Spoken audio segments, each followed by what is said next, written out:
Hello, and welcome to our presentation on assessment for learning.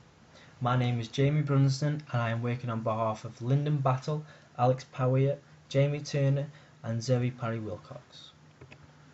So first of all, just going to give you an introduction on assessment for learning, otherwise known as AFL.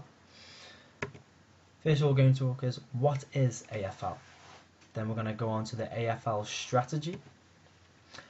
How can we assess within AFL? How AFL is relevant to physical education, and we are going to conclude.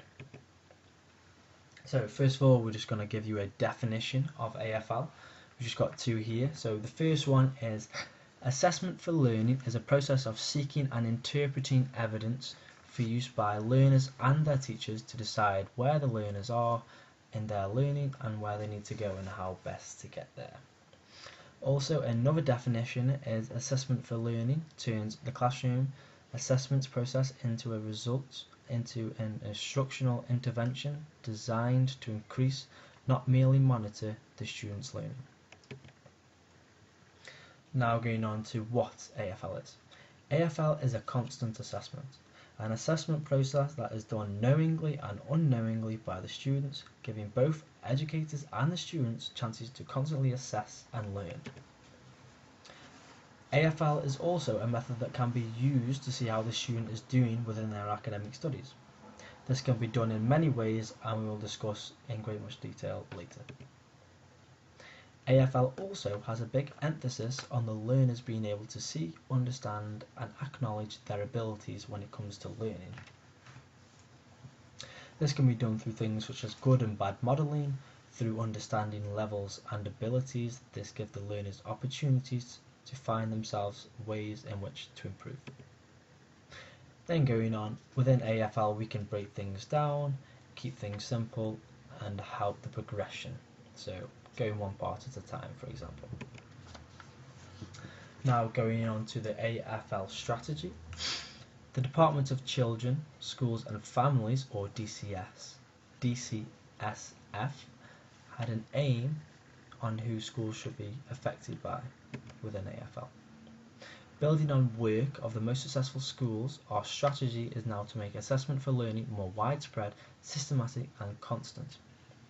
Our aims is that every child knows what they are doing and understands what they need to do to improve and how to get there. They will be getting support when they need it. They will also be getting motivational talks and help to support the independent learners. Every teacher will be equipped with a well-funded judgment about their pupils' attainment, understanding their concepts of the pupils' progression, and knows how to use assessment judgments to forward plan, particularly with pupils who are not fulfilling their full potential. Now going on to every school would have in place a structure of systematic assessments to make regular, useful and manageable and accurate assessment of pupils for tracking their progress. Every parent or carer would also know how well their child is doing, what they would need to do to improve and how to support their students. Then going on to how to assess within AFL. Through AFL we can use many methods of assessment, one being position action timing, other words known as PATS, effective questioning from both students and the teacher, and also peer and self-assessment. Now, looking at this picture, there's three things going on. There's quite a lot of things going on. First of all, we're going to talk about the white, number 7. She is going up to perform a spike shot. This is an attacking move in which helps her team to score. Her position action timing, so her position would be close to the net, would be up in the air through jumping. Her action would also be jumping. And the timing would be the height of the ball in the air. And then going on to the block, as you can see, number 13 and number 10 from the blue team are jumping up to try and stop the opponent from spiking the ball. The position action timing, so the position would be close to the net and in the air. The action would be jumping and putting their hands in the way of their opponent to try and block the shot. And the timing would be just to time it when the opponent is planning on spiking the ball.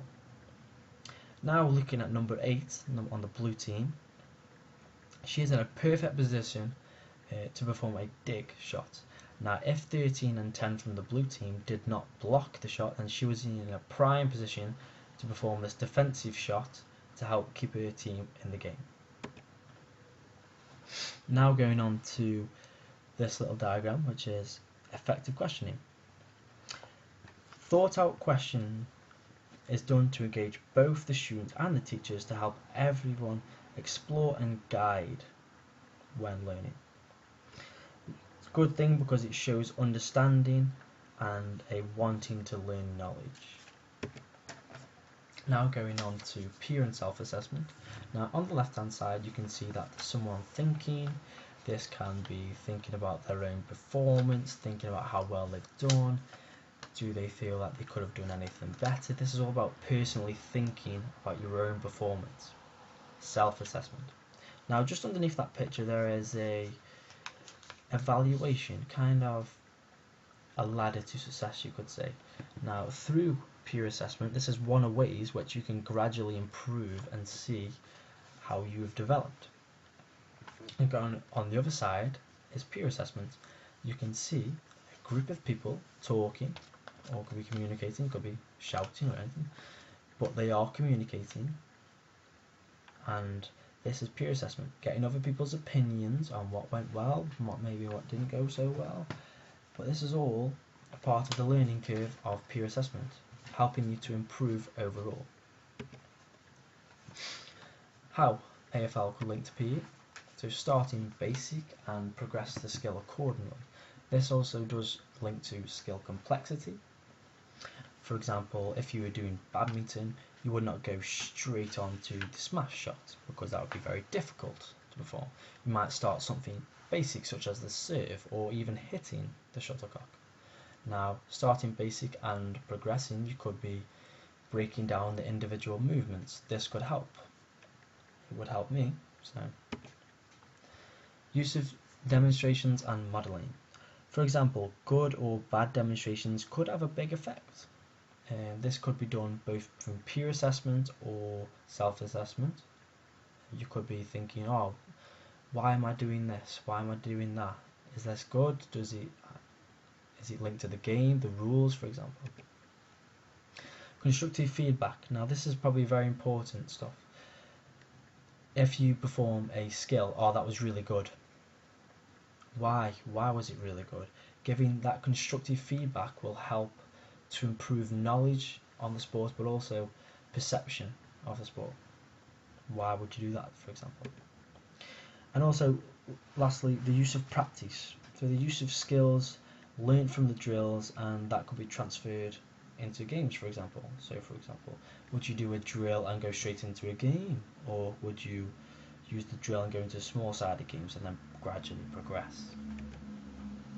Now this picture is very important.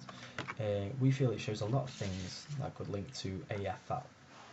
So the stickman would represent the learners, and through using many types of assessment within AFL, we can start to build that bridge, gradually learning, gradually adapting, gradually becoming better and increasing our knowledge, ability on the skill, which helps to lead to success. Now to conclude, we have many thoughts. Now, do schools use AFL? There are a lot of schools that use AFL. We know this through the strategies, but as the plan is, we're trying to make it more widespread. We want to make it a national thing. Does AFL work? Well, we as a group really do believe it works. From our personal experience and from teaching and coaching ourselves, we have found that these are useful methods which helps to gain knowledge, ability, and this could be skills and many other things. So, going back to our opinion, we would definitely recommend to use AFL within a learning environment. It empowers the students and really does help guide the learners and make the learners want to learn. Now here are a few references, and I hope you've enjoyed the presentation. Thank you very much for listening.